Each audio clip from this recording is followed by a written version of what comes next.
Now about the sermon. In our churches, because our reformers were unable to get the Lord's Supper back into the church on a weekly basis, the church was unable to be formed around the bread as much as they believed it should be, and so the church is formed around preaching. And preaching becomes the most important thing in the service.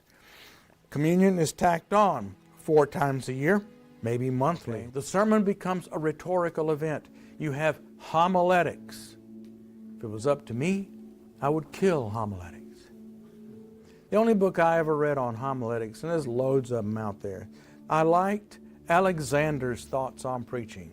Because Alexander says, open up the Bible, get your passage, and walk through the passage and expose your people directly to the Word of God without any of your flourishes. Don't bother to completely reconstruct it and deconstruct it. Just walk through and show them what Jesus is saying verse by verse.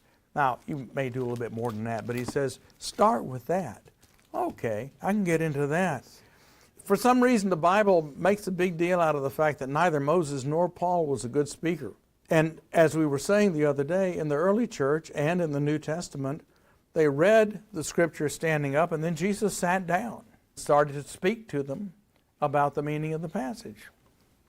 And we know the early church preachers do it sitting down. Recently, a friend of many of ours, Tom Clark, died slowly of cancer, and the last 6 months of his life, he could not stand up in the pulpit any longer to deliver a sermon, so he started sitting behind the Lord's table, sitting at the table and talking to the congregation, and that's how he delivered his sermon. He said, I did this because I remember Jim Jordan saying the church used to do that, and maybe we ought to think about it. And he says, I had to do it.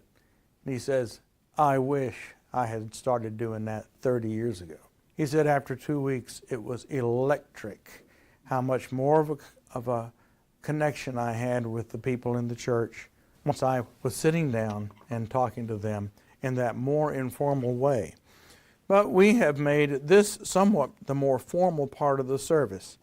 And so, well, again, the simplicity of sitting down and leading a carefully guided discussion, like you see in the book of Romans, out of the Word, or even allowing for some questions toward the end afterwards. That's not our tradition, but we need to think about it. Y'all need to think about it. If you don't think about it, I'll be coming after you.